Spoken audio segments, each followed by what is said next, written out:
Welcome to the 44th Earl Pullias Lecture.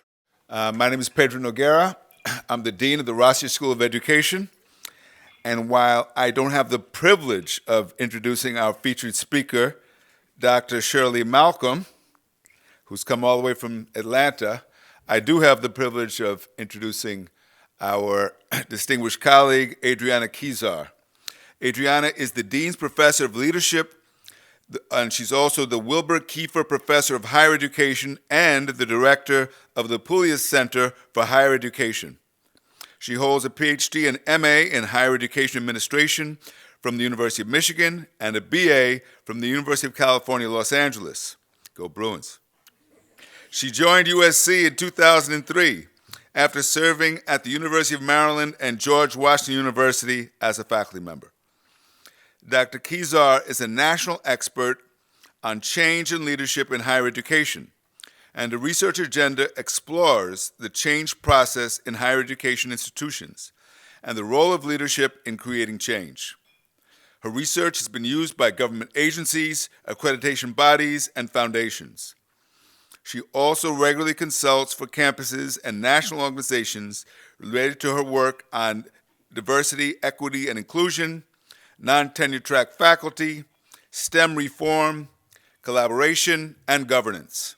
She is an international expert on the changing faculty, and she directs the Pullias Center's Delphi project on the changing faculty and student success. Dr. Kizar is well published with 25 books and monographs, hundreds of journal articles, book chapters, and reports. She's acquired more than $22 million in grant funding and has worked on grant-funded projects exceeding $35 million to fundamentally improve higher education. She currently has 2 National Science Foundation studies, or LEADs, one focused on developing a national faculty survey. Adriana is also an AERA Fellow and has received several national awards, including the ASH Research Award and the ASH Leadership Award, the ACE Leadership Award, and Service Award from the National Society for Experiential Learning. Dr. Kizar actively participates as an advisor and consultant professional service to a variety of national and philanthropic organizations. She has served on 12 editorial boards and is currently the editor for Change magazine. This work represents her deep commitment to bring her change and leadership scholarship to policy and practice. Adriana, welcome.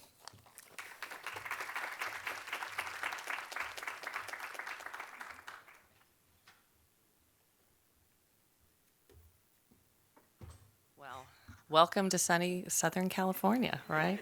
So I know we probably have a few extra people who are streaming in today because of the rain, but we're really glad for those of you who made it here in person. It's so nice to see everyone's faces. And thank you so much, Dean Noguera, for kind of welcoming us all here. This is one of my favorite events each year because it's a time for us to come together as a community and to talk about what we're really passionate about in terms of equity. And this annual event has always had a speaker who epitomized that commitment to equity. And so to me, it's just such a special time to kind of rejuvenate your passion around these issues. And we have such a great speaker, as Pedro mentioned, Dr. Malcom joining us for this event. And I loved talking to her about, as she was crafting this, what we decided was going to be a conversation instead of a talk. And it's no equity without systemic change, my personal journey.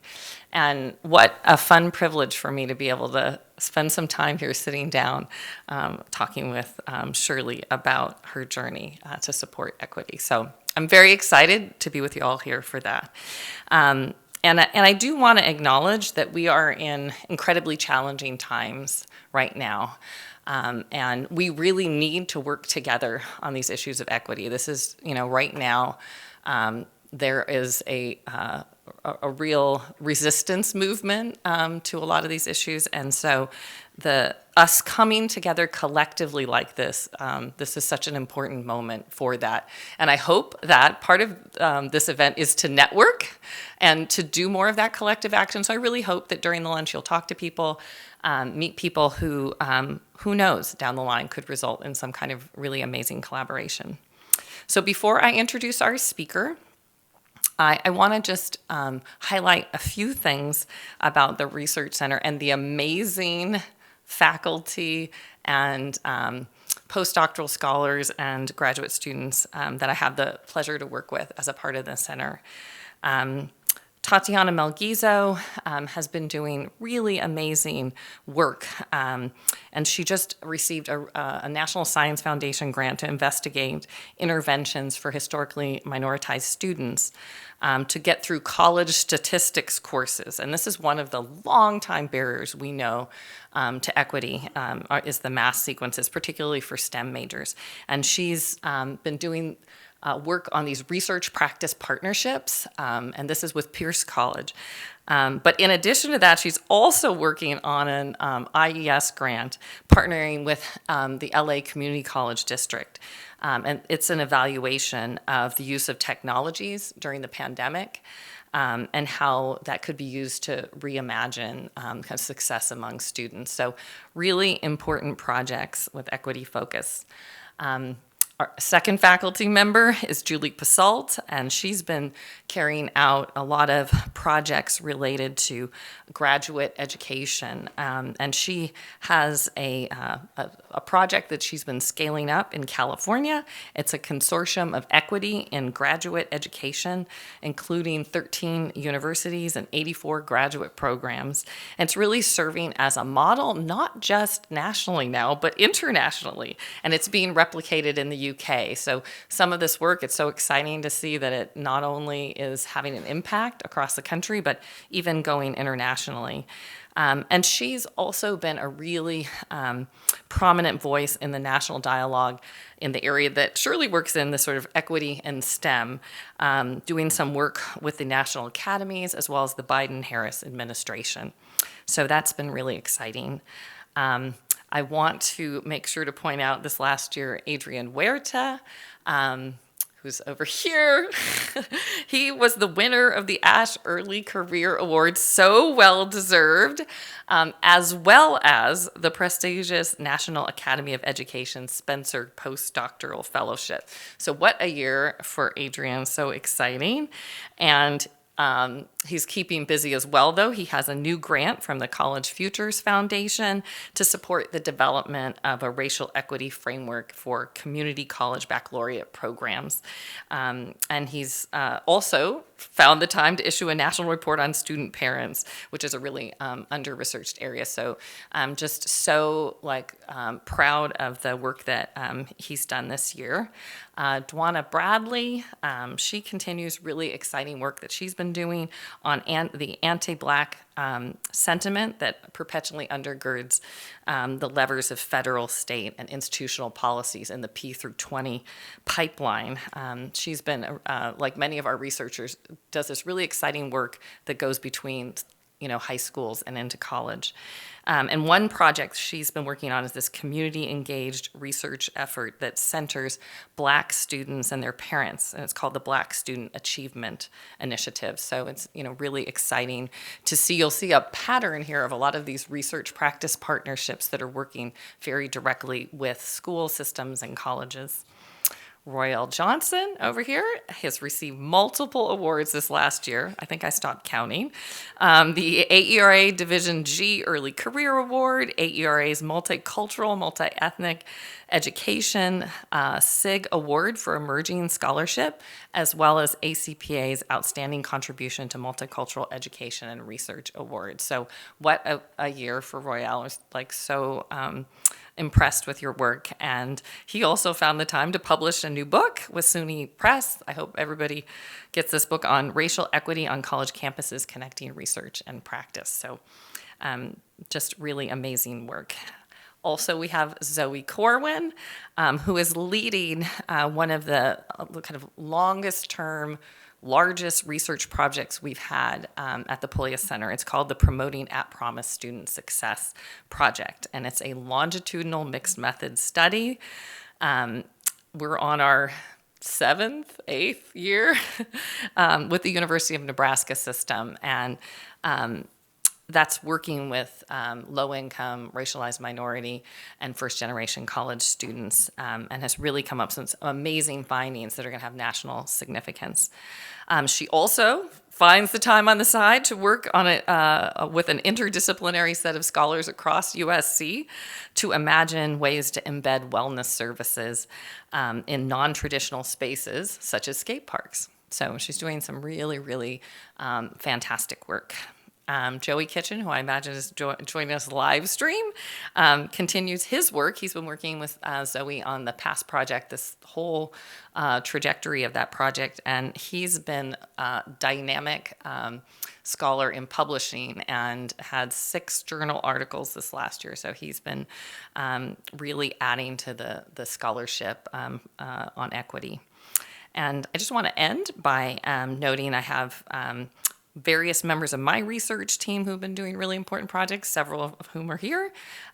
Last year, in collaboration with Casey Culver at the University of Alabama, we received, and Pedro mentioned this, an NSF grant to do this national survey of faculty. It's been over 25 years since we've had any data on faculty at the national level, which is pretty sad given all of the changes we've had across the country with the pandemic.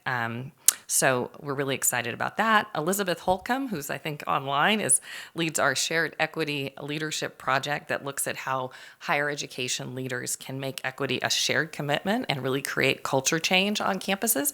We had 5 reports if you're out in the last few months, if you're interested in that topic. I think it has just as much implications for K through 12 as higher ed. And Angel Gonzalez is here. He leads our team to finalize a toolkit for higher education leaders to support change leadership. And we just received a new grant from the Sloan Foundation for that work. So just want to thank everyone. We are tirelessly working in the center on all these projects around equity. And this last year, we did fund a round of racial equity projects for our alumni, which is a way that we also support people who've been connected with the center. So I want to congratulate our winners and just say, for those of you who are interested in that, please make sure to apply. We'll have another round of grants coming up. I want to thank our center staff, Diane Flores, who is somewhere at the front that you met when you came in, Monica Brad, who's back here, and Cheryl McPhee, who is right over here, who have worked, for months to bring this event to you with all those reminders to you and things like that, and setting up such a beautiful place for us to be today. But all the details are so important for us to have this opportunity to be together. So now I want to introduce our speaker, Shirley Malcom. And she's someone that I had the pleasure to meet several years ago now on a National Academies study panel that resulted in, I think, a pretty good report. Barriers and Opportunities for 2-year and 4-year STEM degrees, Systemic Change to Support Students' Diverse Pathways. But I had been familiar with you way before that. I think in higher education, when you explore issues of equity in STEM, Dr. Malcom is among the first names that you will hear. You're going to know from her bio that she's a senior advisor to the CEO and director of the Sea Change Initiative at AAAS. But what you would not know from reading her bio is how she worked tirelessly to develop this initiative from scratch, provided the vision, and to make this powerful program that's really driving change on campuses. And from her bio, you'd see she's a former member of the National Science Board. This is very important. This is the policy making for organization for the National Science Foundation, and she served on President Clinton's Committee on Advisors for Science and Technology.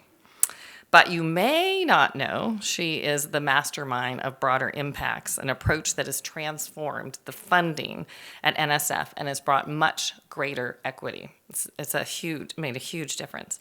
And while you may know she, again, from her bio, she's a trustee at Caltech and a regent at Morgan State University and a member of the SUNY Research Council, you may not know she works tirelessly and volunteers for many, probably hundreds of projects, organizations, campuses. She's always on the move, giving talks, just really giving of her time.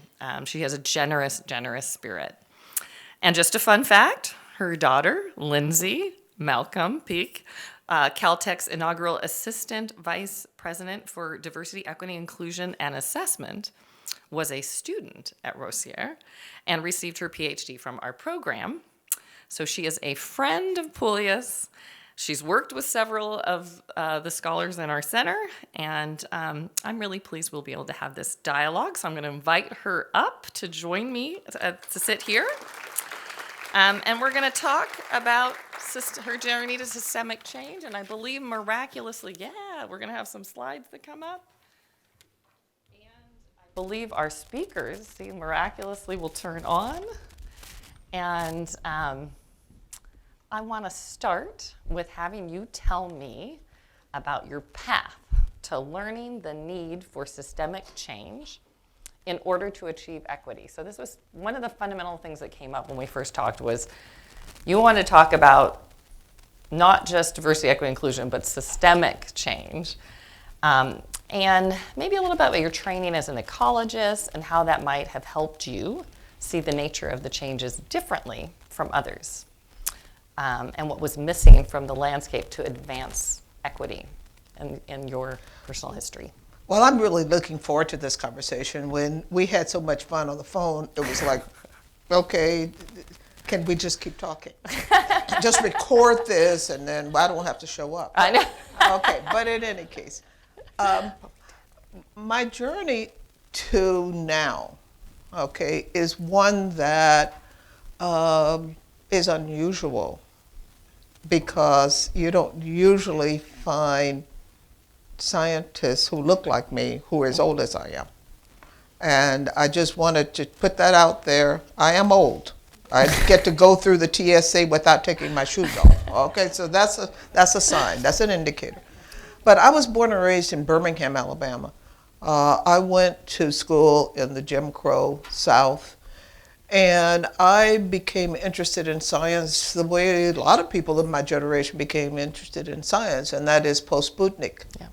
The country turned to looking at science and looking at the issue of science study and careers as, in a way, a patriotic act, because it was like, on the one hand, we had the then Soviet Union, and they had their own views about the world, and when they put up Sputnik and we stumbled in terms of the space race, all of a sudden we were supposed to all go into science and math. Well, I mean, first of all, you had to have somebody teach it, right? Mm-hmm. We ended up with teachers who basically did, in fact, go to project, all kinds of workshops, et cetera, et cetera. And we had a lot more science and math taught. Yeah. And I found out that I was good at it and I liked it. And so I chose at that time to go as a pre-med to the University of Washington. Yeah. And somebody asked me, how did I get to Seattle? I said, by train, which was really tough because I get train sick.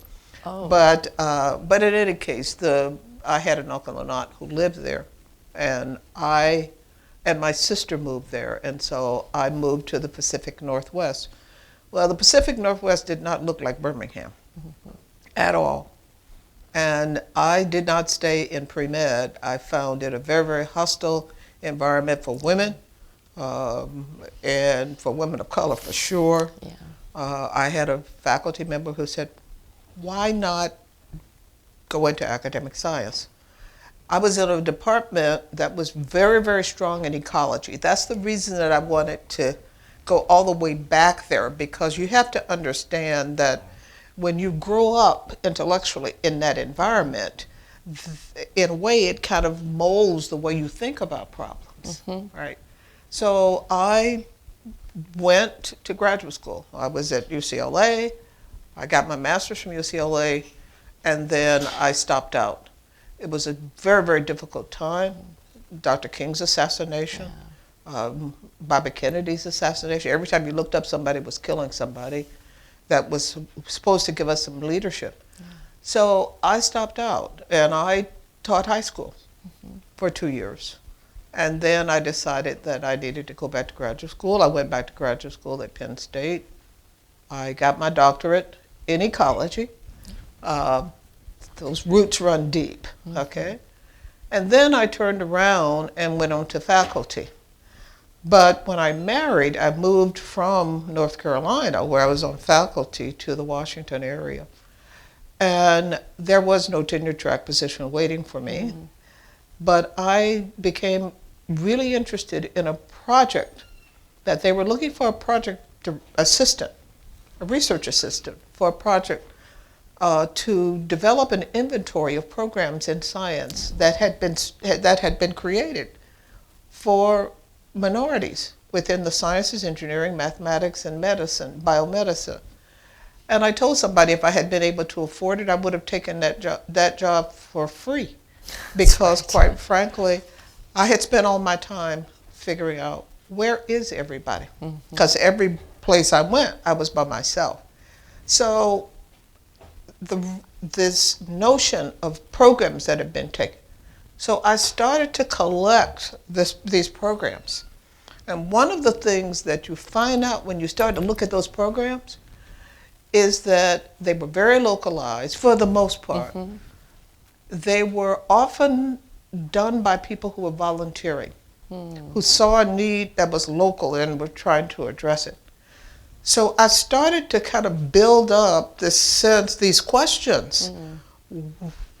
I began to understand why there were so few, because there was nothing structurally that was in place to change that.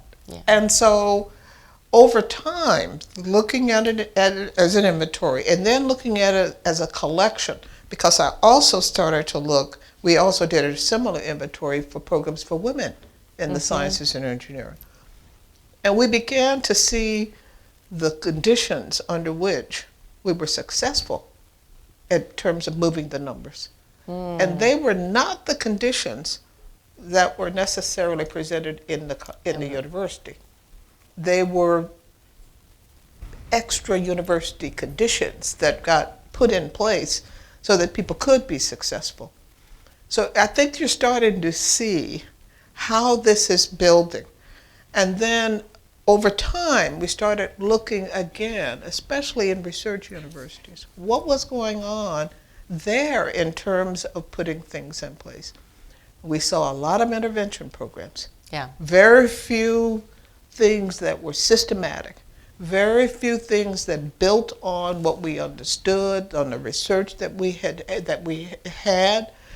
And so I read papers from the 80s when I was cleaning out my office, as I work remotely now. I read papers in the 80s, presentations I gave, calling on systemic change from the 1980s, because it became real clear, real fast, that was the problem. Yeah, that was one of the points that came up at our first dialogue. Is we said we've known this for years now, that we're not changing, right? Campus cultures or school cultures. Not at all. We're putting things on the side, interventions on the side, and we're trying to quote unquote fix people, not the conditions in which they're. I keep telling people there's nothing wrong with the women or the people from minoritized populations. There's something wrong with the system. And so this whole question about what are the problems of the system, and it became really clear really quickly that part of them were the things that were kind of obvious, like you need a mentor. Like you need somebody to believe in you. Like you need somebody who did what my mentor did, which was to say, why not academic science? Why not graduate school in the sciences? You don't always have those people, because this whole notion of science has been equated to this kind of higher intellectual calling. Yeah. And people thought we weren't necessarily capable of that. All right, you'd always find the one-off people like E.E. Just or Dr. Claytor, who was Katherine Johnson's advisor. You'd always find these kind of one-off people. Boucher was a one-off, but you did not find this kind of belief that there was a significant firepower within these communities.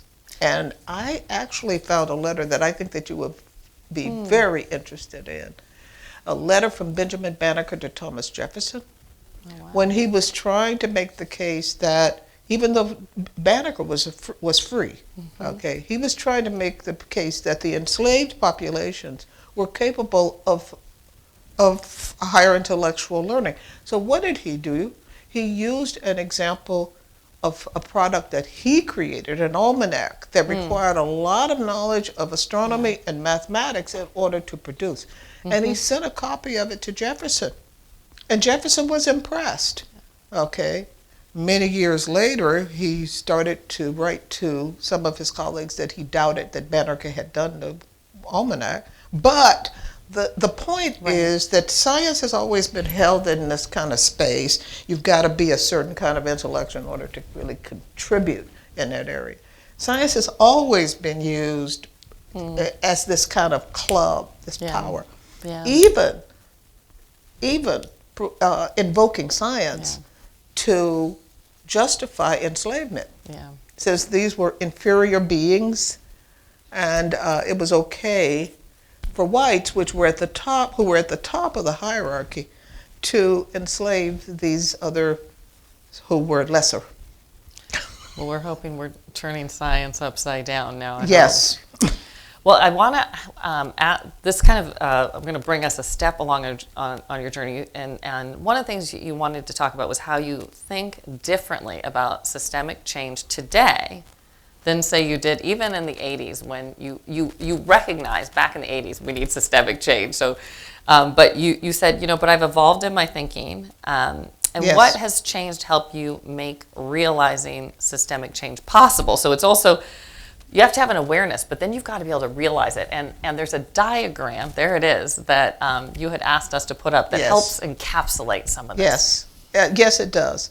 And it is basically, I told you about all those little projects that I found. Yes, right. Found lots of little projects, people, all over the place. Everybody was standing up a little project. We weren't really learning. And in many cases, the people who were standing up were my folks, scientists and engineers and mathematicians. And so they weren't necessarily thinking the way that your researchers do in terms of having it as an area of study to try to figure out why did things work and why didn't they work when they didn't work. And so this was, there was a need here to really reshuffle. Now, you asked me, how did it become? I think that to a certain extent, it actually goes to another part of the conversation that we had, and that was that over time, the different things were happening in the United States. When Lyndon Johnson came in, I must tell you, when Kennedy, I remember the day that Kennedy was assassinated. And I remember the fear that was in the black community that Lyndon Johnson, as a Southerner, would in fact, that that bad things would happen. As a matter of fact, he just turned it on his head. As a matter of fact, it was Lyndon Johnson's political savvy is the reason that we got all of the legislation that we did at the time that we got it. And Johnson's rationale for it was, you read in the speech that he gave at Howard University, the commencement speech. It's actually in the Change magazine article that lends you an idea. Where he talks about the fact that you don't suddenly take somebody who has been hobbled and then essentially remove the chains and say, okay, we're all equal now, you can go on, run the race. Well, that's ridiculous. Right. Okay? And he's saying we've got to have a more affirmative action. We've got to do something. We can't just have the absence of enslavement Right. as being the kind of the response to enslavement. Okay. And we know that Reconstruction was never really finished Right. because of the fact that we had a change in presidencies with regard to Andrew Johnson, et cetera, et cetera. A lot of history that really plays out now. So what ended up happening? We ended up thinking about affirmative action, about trying to make up for what was not available naturally, normatively, what was not available. So it's much more associated with bringing the numbers up. Yeah. Okay, increasing the numbers of people. Over time, I have begun to understand, I don't know how many of you know Londa Schiebenger's work at Stanford, and Londa always talks about fix the numbers, fix the institution, fix the knowledge. Over time, you come to understand that it's not just about fixing the numbers. It's not just about getting more people in. It's about changing the way we think about the knowledge. And one of the most important parts, I think, that has shifted is an understanding that we can't have research or teaching excellence without equity. There is something there are deficiencies, and I can name you example after example after example. We can start with airbags. Now, why did early airbags kill so many small people? What was the reference that they used when they were doing the work on developing the airbags? It wasn't me. It wasn't you. It wasn't a lot of people. And so you ended up with passenger side airbags that were defective. Okay. A more recent example is pulse oximeters. I mean, I've talked to a couple of people about this, that in fact that it measures incorrectly for people with darker skin. It can measure incorrectly. And so if you're using it in triage in an emergency room, people with darker skin can be sent home even though their blood oxygen levels means they should be kept. Yeah. I mean, it goes on and on and on. And things like the dosage for Ambien that presents some real problems for women. That is, in fact, they're being, in some cases, sleep driving because it does not clear their system in the same. So why do all these things keep happening? Who's not on the team? Who's not in the lab? Yep. Who's not on the table? Who's not as a part of the kind of the conceptualization? So this whole notion has to shift. Yeah. It's not just about getting the people into the pool. It's about basically having them address what your research agenda. How are you looking at the world? How are we looking at the problems? Redefining the problems, et cetera, et cetera. That's a major shift because all of a sudden it calls into real question what we know. Yep. All right? It has been only since 2016 that the National Institutes of Health has required sex as a biological variable. Now, sex did not get invented in 2016, even with rats. But the idea that you would disaggregate the data and analyze it in different ways to see if you were seeing different things, 2016. So how much of the irreproducibility that you've seen has been, in fact, based on the fact that people just haven't done the work correctly? I mean, it is an imperative that we get this right. So have I shifted my thinking? Absolutely. Yep. All the way from let's get these different people bringing different perspectives, all different kinds of perspectives, different perspectives into this work. It's about the work, not just about getting the people there. Yeah, no, it's such an important change that you talk about, and you said that kind of the societal changes that you've experienced have helped, affect your ability to see the issues differently, right? And then therefore what we need to do for systemic change. And so I want to shift into that question about, you said one of your lessons was about levers. You've identified powerful levers for creating equitable changes in higher education. So I wonder if you want to, and I mentioned one of the levers being, the broader impacts, Yes. and NSF is like, okay, Yeah. this is a lever we can use, but other things, and I know that's your knowledge about levers, like what are strategic points in a system that you can shape? And so I wonder if you can talk to us a little bit about your developing awareness about levers in relationship to maybe even your Right. systemic change model, Right. as well as some of Moving those up examples. that pyramid. Yeah, moving up the Moving pyramid. up that pyramid, right. The levers help you shift up. That's yeah. it exactly. Yeah. And I think that I start to suggest where there are levers from the stuff that's on the side. Mm-hmm. Okay? Money is a powerful lever. Yeah. I didn't tell you that what my role is on the board of Regents Yeah. at Morgan State. Yeah. I chair the Finance and Facilities Committee of the board, not academic affairs. Right. I chair the committee that looks at budget. Mm-hmm. Okay, money is a powerful lever. Mm-hmm. And in a way, broader impacts is about money. Mm-hmm. Right? Mm-hmm. You've got to respond to both criteria, the technical one and the broader impacts one.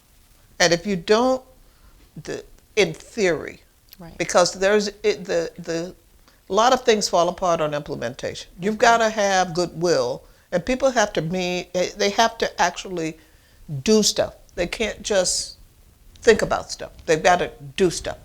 Money is a powerful lever. Recognition is a powerful lever. Within higher education, what gets credited and valued is a powerful lever. I mean, that's one of the things that in Sea Change, one of the things we ask about is how are people incentivized? Yeah. What counts for promotion? Is it just the grants and how much money you bring in? Or is it also how many students you mentor? Yeah. This is one of the things. Your knowledge can be displaced. New knowledge can come in. And now all those papers, when you're 30 years into your career, you have 300 papers, 150 of them may be wrong now, seen as they may have been replaced by new knowledge. Yeah. But when you produce 30 students, when you produce knowledge producers, you are in fact, somebody ought to recognize that, and somebody ought to figure out how to value that very differently when they're having these kinds of conversations about who should get endowed chairs, or who should get this, or who should get that, or who should get tenure, or what have you. Right. That's a lever. Yep. All right. Donor money is a lever. Okay. There are lots of levers. So you're asking me, how did my background in ecology essentially do this? I pay attention to how systems are structured. Who interacts with whom, who connects with whom, and how. Yep. Okay, these are it's the connectors, the connections that are important components of all of this. There are other elements within systems like feedback loops. What you incentivize is what you get. I mean, and so the understanding how organizations, so we are basically, I think that tells you a lot about my relationship with Adriana and how we kind of came into the same space. Because understanding organization is absolutely key to being able to manage change. And this is a key aspect. Understanding feedback loops, understanding how who reinforces whom, where the power resides. Yep. Yeah, the influencers are another Oh, yes. lever. Yes. That's really helpful. And I'm thinking we're going to open up for questions in a little bit. So if there are particular aspects you want to follow up on, things like these levers, Well, I levers do you're want thinking to about. follow up on one thing, and this Yeah. is this whole question about influence. Yeah. I have been in a lot of places where I had no power. Hmm. Well, because I was in the room, I had the possibility of influence. Yeah. Now, what does that mean? Yeah. It means that you've got to convince other people that, in fact, that this is the way that things should operate. Yeah. And how do you convince other people? Partly you do it with research, but you also need to do it with stories. Mm-hmm. People have to begin to understand that this isn't just eerie theory.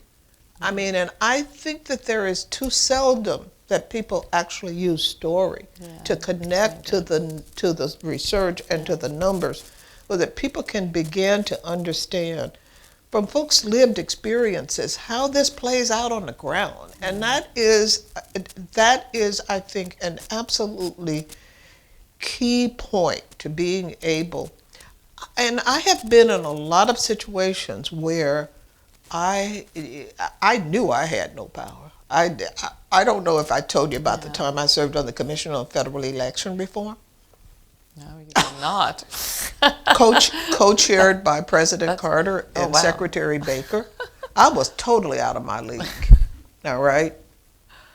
But there were things that I understood about systems and about evidence that don't often get brought into political discussions.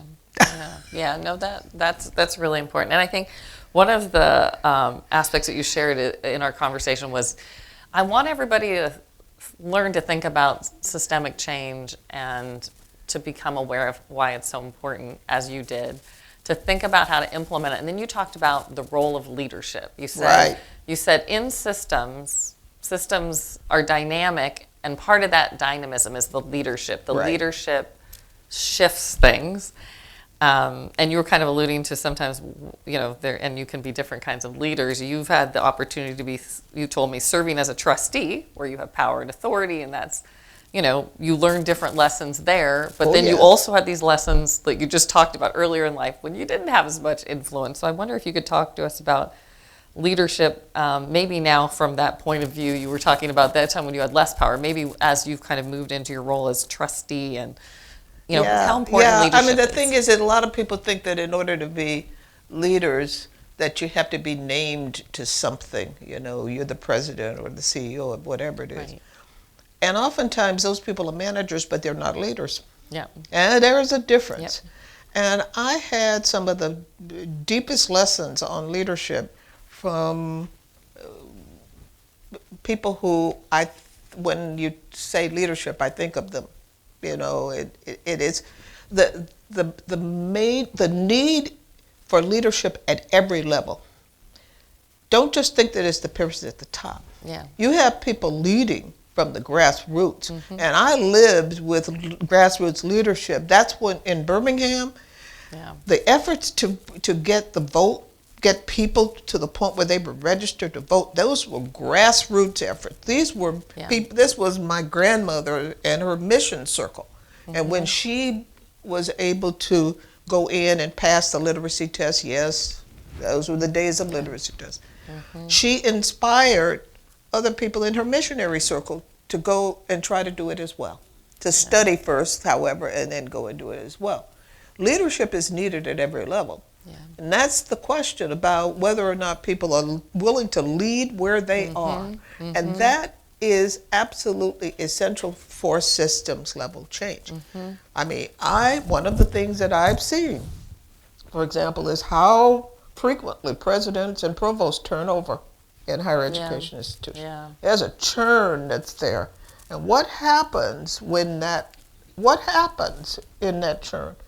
I don't know if you've noticed, but that institutions that have been able to make real big leaps Got long-time leadership. Thank you. I've lived this, and I've seen this kind of churn. But if you have leaders embedded all the way through, Yeah. you can oftentimes keep that momentum even as you search for a next person to come in and take that top role. And it is trustees who basically vote on those people who come in. Yeah. But it's also trustees who say what it is that we need in a leader Yeah. who's going to come in. Yes, yes. No, and I think I think that, your role as trustee, you got to see a little bit more about that process of choosing leaders. Yeah, in one case, I even had the experience of chairing the search committee. Yeah, yeah. Having to figure out, with the search committee and with the rest of the board, what is it that we want from that person? And where do we go to try to find that person? Right. And understand that nobody's going to come in perfect. And therefore, what was my longer term role as chair of the search committee in terms of helping that person come in and get an understanding of the culture that is already there and how to keep from running afoul of some of the personalities or whatever, because you always have them, all right? Absolutely. And those kinds of elements. So that was my role, to quietly do this. And that's one of the things that I do want to put on the table. If you want to get things done, you've got to be willing to share the credit. Don't become a credit hog, because quite frankly, you won't get anything done, because everything will become about you as opposed to about the larger mission. I know that's a really important lesson for leaders that I don't think always, in those leadership development institutes is something that's covered. And, I know you do a lot of work on leadership development that's been so critical to really, I think what's exciting about Shirley is that she identifies the next thing that's needed, and then she's working on making sure it's implemented. And yeah, but you have to. Yeah. Quite frankly, I am mortal and I'm wearing out, okay? And so it's like, who's going to come behind me? You've got to basically have your folks lined up. We are not in a sprint. We're not even in a relay. We're not even in a marathon. We're in a relay. That's right. That's very different, okay? Passing that baton on to the next people. Okay, well, so that's a question that you had as well. You wanted to talk about what advice would you give an emerging change agent focused on equity in higher education? Because you were really excited about it. You said, I want to activate people here the room, people here on the live stream, what they can sort of know to take the baton from many of you who are, handing it over. Well, I think that there are skills that are needed, and they are skills that can be learned. Not everybody is a natural speaker. Or is a natural communicator. You learn to communicate better by communicating often. You basically just have to do it more and more and more until you basically become comfortable doing it, and you become comfortable speaking in front of whomever. Because quite frankly, you can't necessarily pick your audience. The scariest audience I've ever faced, though, are high schoolers. I spoke at a high school commencement. That was frightening. But in any case, the point is, and you cannot deliver the same message to every audience. Yeah. You've got to know your audience. You've got to be able to get a sense about what might be appropriate for that audience, and what is it that they might want to learn. That you can learn that. You can learn organization. You can learn how to think about organizational change and organizational makeup, and the structures of organizations, and who interacts with whom, and where power actually rests. That's something that you can observe. You can begin, but that's something that you've got to pay attention to. Yeah. The other thing too is that I've seen people who come in and they want to come in at the top. Yeah. Mistake. All right? Yeah. You learn more by coming in the committees, doing the grunt work. Yep. You volunteer, I know, but you volunteer Yeah. for things that maybe people don't want to do. And you use that as a way of learning who you can turn to and rely on, how you can get things done, Yeah. et cetera, et cetera. So there's lots of, I am very impressed with this generation that I see in front of me, because they don't have a lot of the hang-ups that Yeah. we've all taken in. I think about, I was taught to know my place. Needless to say, I've forgotten all that, but I was taught to Thank God. I was taught to know my place. And there is a way to disagree without, as they say, being disagreeable. And how do you counter arguments? You don't do it by who's yelling the loudest. And we see too much of that right now. That's right. We need to return to the days when evidence meant something, Yeah. when facts meant something, when it was, how do I acquire this?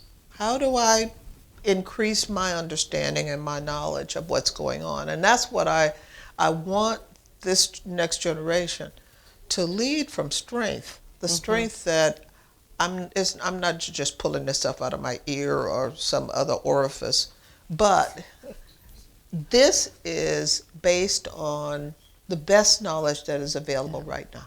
Yeah, yeah. No, that's really helpful, and I hope those of you who have particular thoughts about the challenges maybe that you're facing that you might want to ask Shirley about as an emerging change agent.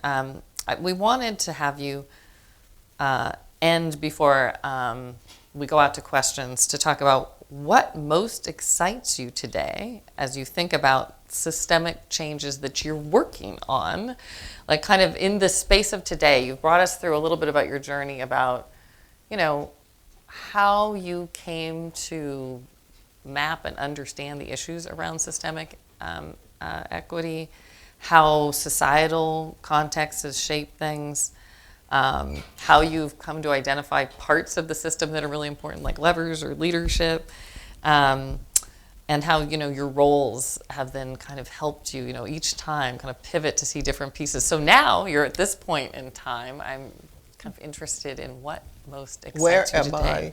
Where are you going? Okay, where am I going? I am trying to increase the numbers of universities and colleges that are a part of Sea Change, because, and I say that, and USC ought to be a part. I'll just go on to say that, because one of the good things about Sea Change is that people are not in competition with each other. Everybody is helping everybody else get to the goal, because it's a goal that we all have, and it's a goal that is institutional specific. Yep. Your goal isn't UCLA's goal, or isn't, it isn't CMU's goal. It isn't the goal of others. This is your goal, from where you are to where you want to be. Okay, and this notion. So I'm very excited about the possibility of really increasing the numbers of institutions that are willing to talk about transformation, that are willing to go through the hard job of self-assessment, that are willing to essentially dig out their old cultures and traditions and replace them with something that is more inclusive. Because we have a past history of looking for reasons to exclude, not to include. Right. And so you look at the histories of the Ivies, for example. Princeton was the place where Southern gentlemen sent their sons in order to become Southern gentlemen. And you think about that kind of history when you're trying to undo stuff that's baked into the bricks. Yeah. I mean, the Woodrow Wilson is baked into the bricks, and he was one of the greatest racists that you ever want to imagine.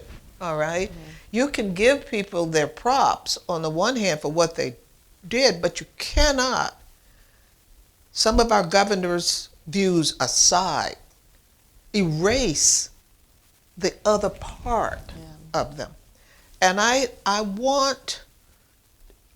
hope, I trust that the younger generation will be able to live with these kind of contradictory faces of people. The Thomas Jefferson who could write about all men sick, created equal on the one hand, and to embrace enslavement of his own children on the other. I mean, this was the same person, and he struggled between these two faces, his whole life, and he never really resolved, to kind of come to these points. I mean, I think that everybody knows of the story about at Caltech, how we had to come to face the situation with Millikan. On the one hand, glorying his science, on the other hand, rejecting some of his values. So you've got to live with the reality that is there, as opposed to either trying to erase it or to claim it as woke. That's why I'm talking about basically embracing fact, embracing history, embracing. We have come to where we are by a very torturous path, yes, but we are here, and that path needs to inform us, but it doesn't have to define us. Yeah. And well, I think that was part of the exciting part of our conversation is you saying systems are dynamic, right? They're changing. Yes. You've seen them change. You've seen positive and negative things happen, right? But like that, it is this dynamic system that has been moving in some ways that you have, like you said, are excited about, some bright lights, but you always have to remember that a system can go backwards, right? Yes. So Yeah. it's not just a forward motion. And so I think Yes, you were because watching right those now, cycles. Right Yeah. now, I think because we have seen progress, Yeah. that in fact that we are seeing backlash. Yeah. Or in some places, I call it blacklash. Yeah. Because it is clearly Yeah. identified with a particular population, but it isn't just confined to that population. Right. Okay, it isn't. You see, as a way, you see assaults that affect women. I mean, you see LGBTQIA populations that are, I mean, it's like there's an equal opportunity discriminator. Yeah. I mean, it's like you've got to understand that. I love this quote by Dr. King. Injustice anywhere is a threat to justice everywhere. And I think that we've got to understand that They're interconnected. people who want to return to the good old days that weren't so good for a lot of us, who want to return to a time that was simpler. Well, guess what? We cannot go back. The complexities that have been introduced into all of our lives, they are sitting there and they must be responded to. So I think that this younger generation is much more savvy in terms of being able to handle a lot of this stuff. Some of the other guys, one grave at a time. Thank you for that.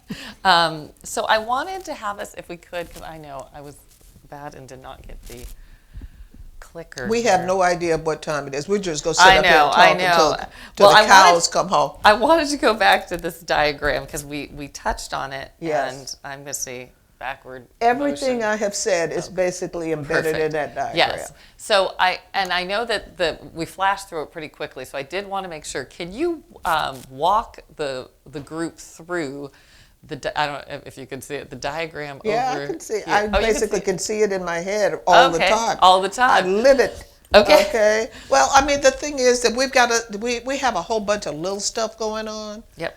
and I've seen institutions try to get beyond the little stuff.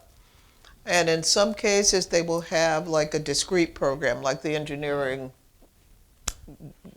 college or Right. something like this will have Yep. something that is much more holistic.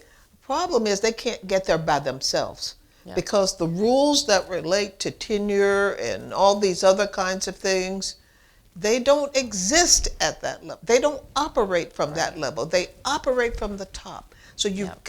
you can't just make your own little bubble. I know we used to do COVID bubbles, when we would try, and somehow the COVID always got in. But in any case, you can't just create this bubble because all of the pieces of the system are connected. Yep. And a lot of the things that we think that we understand are going to be impacted by what is happening at another level. We've tried to do like resource centers. I mean, I remember when there were resource centers within some of the institutions that the National Science Foundation had funded, and people were trying to bring more of the pieces together. But the problem was that those things depended on soft money. And the minute that the soft money went away, those things tended to fall by the wayside. So why did I put structural change, basically institutional transformation at the top? I don't know if you noticed, you see the arrow going from soft money to hard dollars? Hard dollars means that it is a part of the regular business of the institution. It's funded because you're doing that instead of the other stuff. Okay? You've replaced the things that weren't working for everybody with the things that are working for everybody. And this whole notion of the budget runs to that level, the people run to that level as well. It's no longer a part of my personal mission. It's not just my personal mission. It might be my personal mission, but it's an institutional mission as well. And that means that you aren't just out there by yourself. You have the weight of the institution that is working all in the same direction. That's where we're trying to go. That's where I hope that we will go. Because quite frankly, it is only through those kinds of structural changes that I think we're going to have sustainable, inclusive, equitable kinds of efforts. We at AAAS right now, we're serving as the home for something called the STEM Opportunity Alliance, which was stood up by the White House with the support from the Doris Duke Charitable Foundation in a December White House summit. And we are trying to co-construct a national strategy for how to get through the entire thing, the entire system. That is because we've learned enough to know that it has to be about changing the parts of the system and how the system parts relate to each other. I work in higher ed because higher ed has a kind of a central role upstream and downstream of the knowledge and the people. Now, why do you say that? Essentially, I want to make changes in K-12. But the changes I want to make in K-12 depend on the teachers who come out of higher ed. Right? The changes I want to make in higher ed depend on the next generation of faculty. So, quite frankly, higher ed is sitting there kind of like it's straddling in terms of the workforce that gets produced, the teachers who get produced, et cetera, et cetera. So I sit here trying to see that as a lever that can flow in terms of making change in all the places where change might be needed. Here, here. And but doing it, I understand the time frame. We won't see this in my lifetime. We will basically, it'll be a while, but I have grandchildren. That's right. Got to do it for the grandchildren, right? That's right. And the notion is that you've got to have a longer vision about all of this. But I love this. I was reintroduced to this, another Martin Luther King quote when Mary Schmidt Campbell gave this wonderful presentation. She recalled this quote, "The fierce urgency of now." The fierce urgency of now. This is where we are. We've got to start, because we can't, if we envision these changes by 2050, we can't start to work on them in 2040. Not going to happen. I mean, you think about how long it actually takes to make a faculty member. All right? You think about how long it takes to get people into leadership roles so that they can, in fact, continue to sustain what we're trying, the organizational change that we're trying to envision here. Those are the challenges, the fierce urgency of now. And if we don't grab hold of it, because we have to take advantage of the fact that we have an administration right now that does care about this and is saying things about this on the one hand, and we have detractors who are trying to push us into the previous century on the other hand. And so if you don't double down right now, we will end up someplace we don't want to be. That's right. That's right. Thank you so much. I'm gonna open this up to our audience for questions, and see what we have here. All right, please. Thank you. And I think we I might can't have, hear where it's squat. we're gonna have a microphone coming up right here. I told you the body was falling apart. When I go through TSA, they ask me if I have metal hips or knees or something. So far, no. Dr. Malcolm, thank you so much for your comments, and thank you for coming to USC. I'm Anthony Maddox. I'm with the Rensselaer School of Education and the Viterbi School of Engineering. And my PhD topic was AI. So in the fierce, what did you say, the fierce, what was the? First fierce urgency of now. Yeah, the fierce urgency of now. With the critical incident being ChatGPT, trustworthy artificial intelligence in education is my main topic. Don't get now, me off right? onto that one. Well, we got to grab you while you're here. I know. So I'm ready to go there. okay, and so am I. So how would you think about how we should go there with that type of technology? It is actually poised to transform much more than we ever thought it could. Yeah. And it is also could very well be a threat to the, in a really interesting way, though created by the dominant culture. It also can poise itself to be a threat to the dominant culture at the same time. Talk to us about that. Well, there are areas of real concern that I have, and that the AI and machine learning is one of them, because I look at the population who's doing that work, and I don't see a lot of representation of the people in this room. And I worry about that, because it's not just a matter of doing the technical work. It's a matter of the ethics. It is a matter of the values that are embedded in that. It's a matter of not what you do, but what you don't do.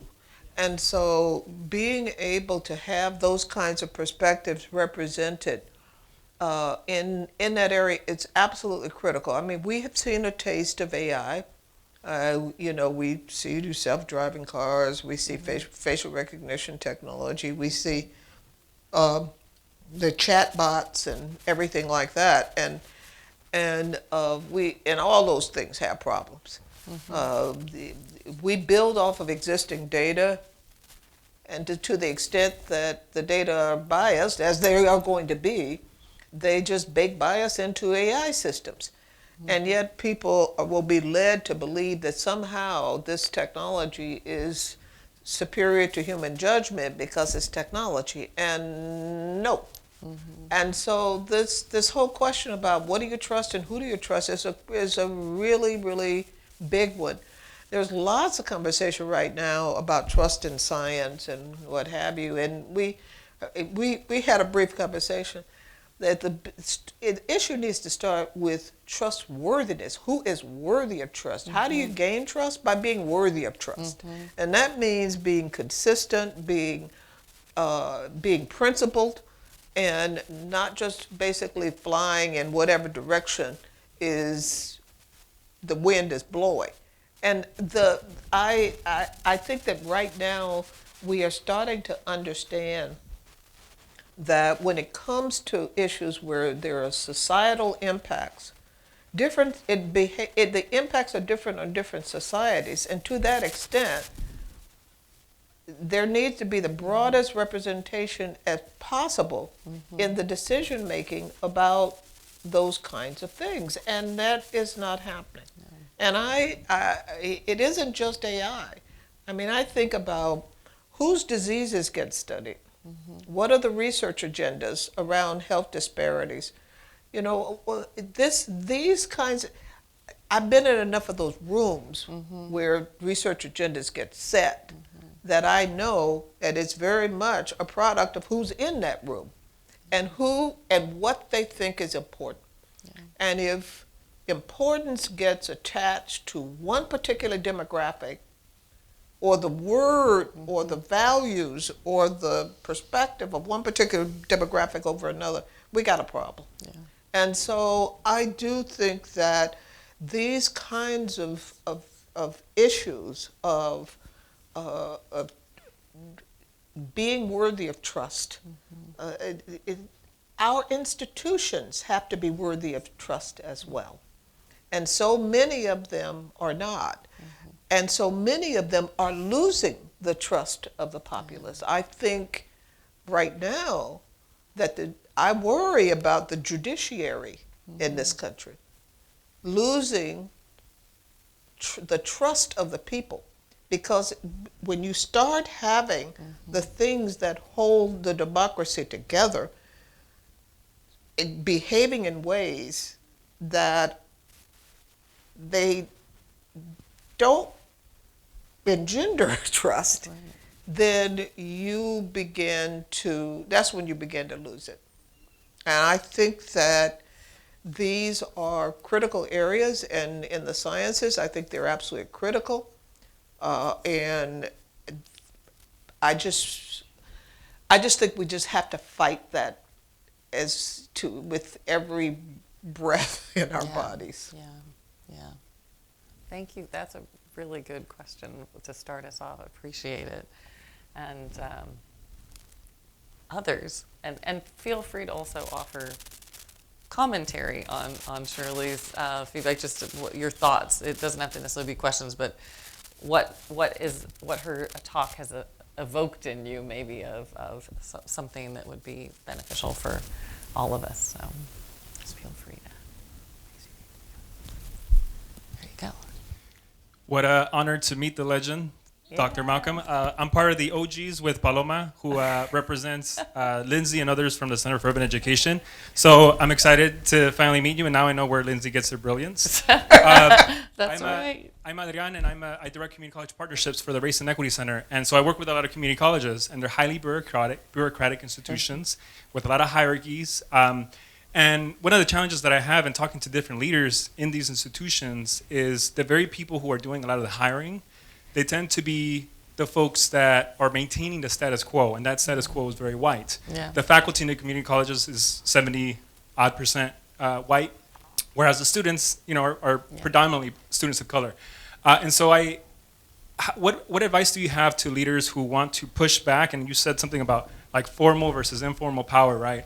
Like, how do you push back and navigate these spaces of hierarchies that are really rooted in that? How do you push back?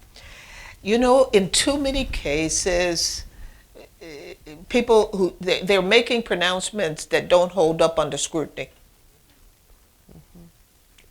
Research, assessment, data, you can do a whole bunch of pushback on that. There was somebody that I served on the National Science Board with, and he and I just did not get along. And so he thought that I did not pay due deference to him. And so he would come out with things that were totally wrong. And at some point I said, excuse me, but that's not what it says on page 35. Everybody turns to page 35, and that was not what it said on page 35. Guess who had the upper hand then? Sometimes it's just a matter of you coming forward with the facts, with what is actually going on. But let me just tell you, I have something else to tell you that won't be a secret after I say it. And that is, I am trying to disrupt the systems that hold the status quo in place. I think you probably you've already you figured that out. But what do I mean by that? The NIH was basically funding laboratories where there is harassment and bullying going on. Should they continue to do it? No. Should they continue to support people who are harassers? No. Because there needs to be the understanding that you're not just supporting the research, you're supporting the environment in which the research is being done. And to the extent that it is toxic, you need to stop it. I think that is a message that needs to be put forward to all donors. Do not support toxic environments. It's not worth it. And when you have a lot of sexual harassment or bullying cases coming out of a particular place, that essentially is telling you that you're not getting value for your money. Now, what do I mean by that? Have you seen places like that that are particularly productive? Or is the turn and the turmoil that is going on actually leading you to not getting a return on investment? We've got to shift the narrative so that those who just want to keep doing what they've always done, that doesn't work anymore. I just think that in so many cases, we don't put those kinds of values ahead of funders. We don't say, why are you supporting this person again? You want to tell me again why you're supporting this person who's a serial harasser? You know, you want to help me understand why you are making that kind of an investment? I'm sure there are other people who are out there who are just as smart as that person, but you've just never supported them because you're kind of fixated on this guy or his prestige or his institution or his department or whatever it is. But are you willing to trade that against not being a humane supervisor or mentor, or in fact engaging in behavior which is pushing people out rather than bringing people in?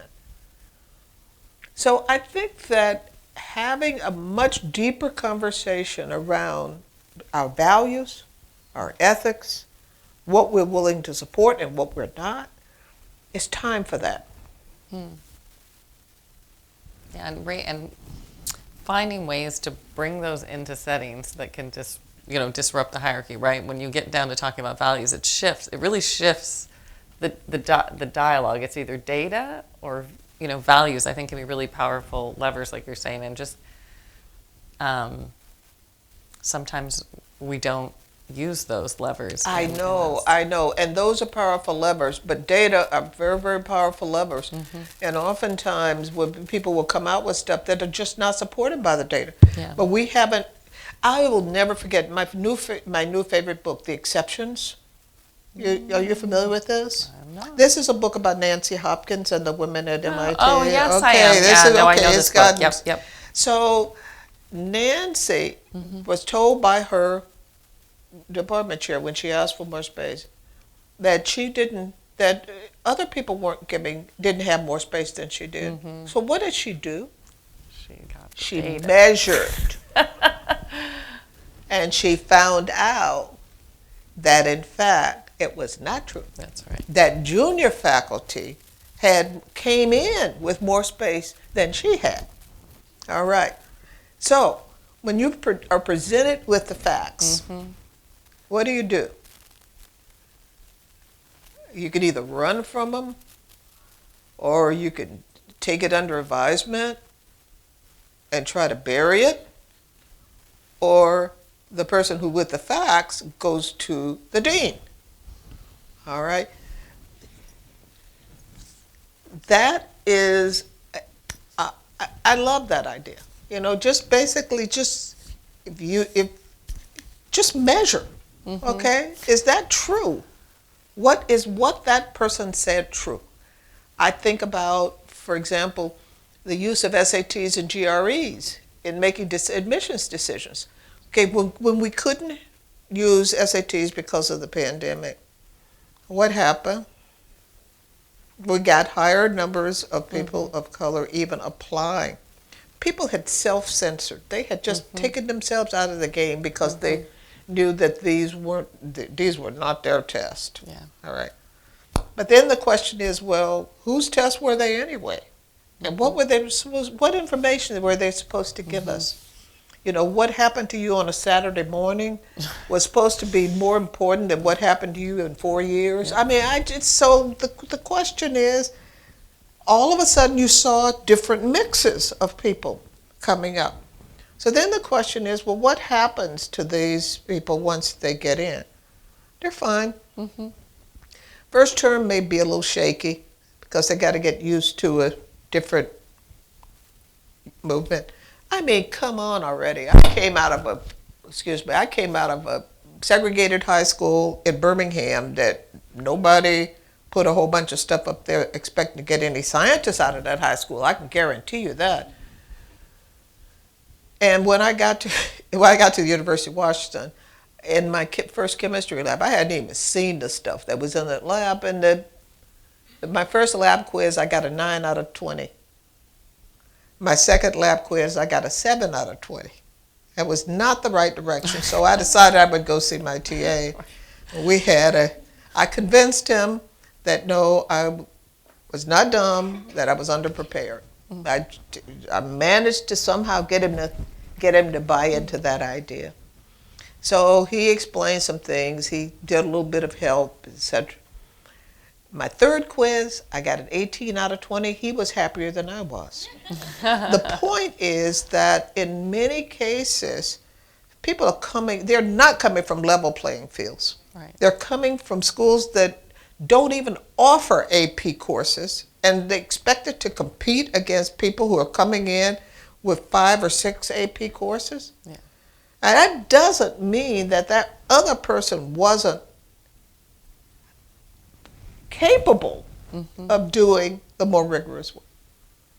They just didn't have access and opportunity to demonstrate that capacity. And our systems have to start relying on the things that are real, as opposed to standing up things that are supposed to be surrogates for merit. They are not. And so this is another one of these kinds of traditions that people don't want to let go of. Well, we're going to blow them all up for the next couple decades, I hope. And I'm going to thank you for this conversation. And can we thank Shirley so much for being here with us? And we are going to move into a wonderful lunch discussion, networking. Please feel free, although let Shirley get a little food in her first, to come by, though, and say hello and maybe ask some questions you didn't get a chance to ask her in this format. But it's just such a pleasure to have everybody here. and particularly to be in company with you, Shirley. So thank you so much.